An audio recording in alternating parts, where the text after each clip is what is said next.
Hey guys, welcome to my new video.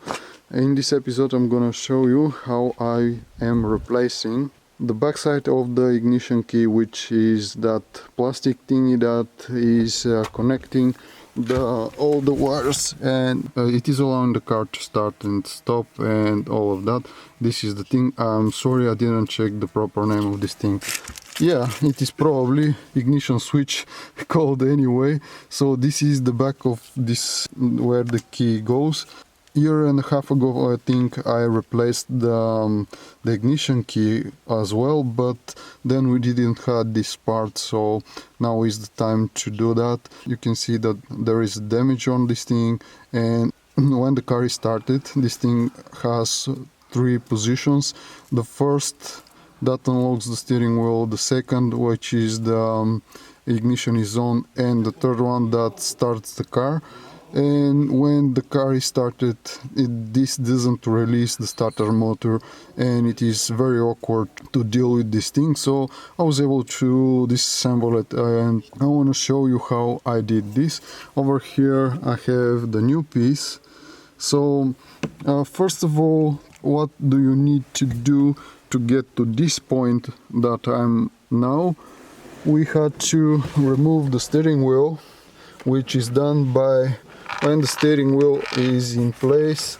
You have to remove this piece, which is the horn of the car. There are some you can see them in the back. There are some brackets that are keeping this in place. You simply have to pull it out. Then the steering wheel has a nut in the middle. You have to unscrew it. You can see it is inside of the steering wheel still.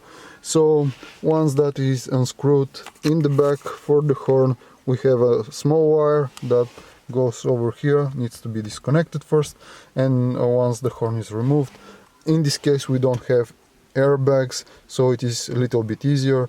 The models with the airbags have some screws in the back of the steering wheel, but this is a little bit older, so we don't have that. So once this is unscrewed, the steering wheel simply goes out. You can see there is a mark over here. You have to make sure that you align this properly when you get the steering wheel back. After that, there is this lid that is for the blinkers on the steering column. We have this piece which is mounted like this, and on the top side we have this small plastic lid that needs to be removed, and it has two screws. You can see one of them is in the plastic piece still. So to get to these screws on the back, on the bottom side, there are two holes. You need to unscrew them, and that is gonna release the top side because this is the lower side. And to get this out, there is actually a metal bracket. I want to show you this. It looks like this. And to gain access to this bolt over here, because she has a lock and it is sitting in this exact position all the time, this little lock over here doesn't allow the bracket to move around, and there is a small hole on the bottom, and you can use a screwdriver, a little bit longer screwdriver, and insert it through here.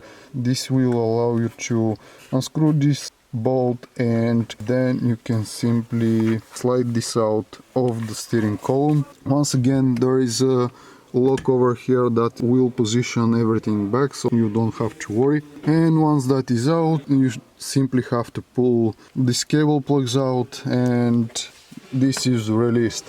Afterwards, we actually didn't have to go too far. We didn't need it for this thing to go out, but the owner of the car was so excited that he actually disassembled it. And anyway, it is a little bit helpful without this, because I don't have to worry about anything. I have access to everything over here, but even if this was in place, it would have been okay for me to disassemble the ignition switch, because I want to show you. To actually gain access to the ignition switch, you have to remove the cluster. So to remove the cluster, there are two screws at the bottom, two bolts that go over here, one, and over here is the second one. So once you unscrew them, you can pull it out, and there are the two, actually three connectors at the back. To undo them, you have to take this out, these locks, like this, upwards, and then they will be released. You can pull them out. This is the same story. And once this is out, let me leave it aside so I can show you. There is over here, this is the connector for the ignition switch. You can simply pull it out, and then to remove the ignition switch you need to unscrew these small bolts, the two bolts on each side, and you can simply pull the back of the ignition switch out, the connector. So it is as simple as that. To replace this whole plug, the whole ignition switch, there is so much more work to be able to release this from there, but to be honest, I don't remember how I did this. Anyway, it is kind of interesting. These cars are very old and they're very rare, so they're not on the roads anymore, but still from time to time I got to work on cars like this. Except my 124s and the W124s, the Mercedes and the BMWs, the old BMWs that I have, and it is still kind of interesting. So now I'm going to install this thing. I'm not going to show you because it is very simple procedure. I simply get this in place. You can see there the position of the screws. They go over here in these little openings. You cannot mistake this because at the back there are no openings like in the front. So this slides in, and that is all. So thank you so much for watching, and if you think this content is interesting for you, you may consider sharing, commenting, liking and subscribing to my channel. Stay safe, stay tuned, and I hope to see you in my future videos. Bye for now.